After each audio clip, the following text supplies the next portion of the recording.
My name is Billy and my wife Arcella Miller. We're serving with Under His Wings as directors. We're a residential home for girls in Baldwin County down in Spanish Fort. We've been serving for almost 4.5 years now.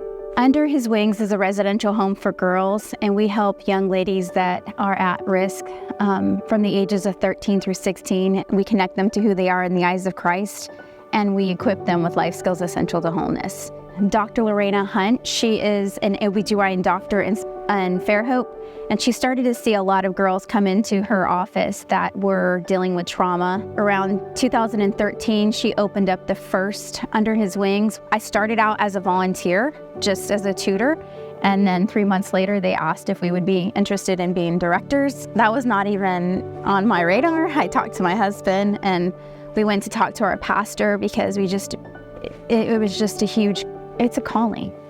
And so we did a lot of prayer and just stepped out in faith, and the Lord has just continued to confirm that.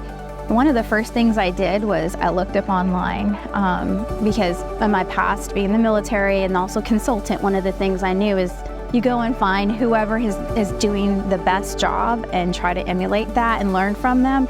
And I literally looked up online trying to find residential home for kids, and I found Big Oak Ranch.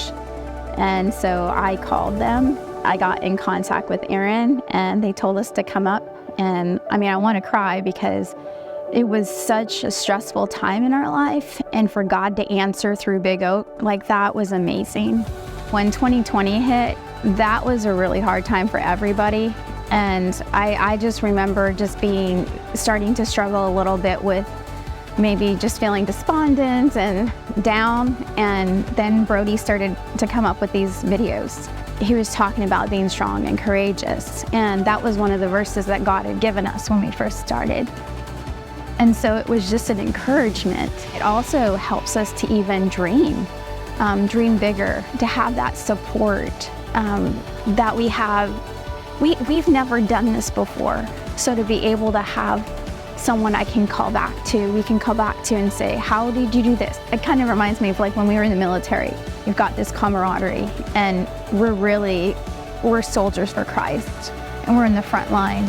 It says in the Bible, do not forsake the assembling as some are in the habit of doing, but to consider how to stir one another on to love and good deeds. And it is vital to be encouraged, and it is vital to encourage. We've got a multitude of different people, some that are just starting out for the first time, some that have been doing it for a while. All of us have something to learn and something to share.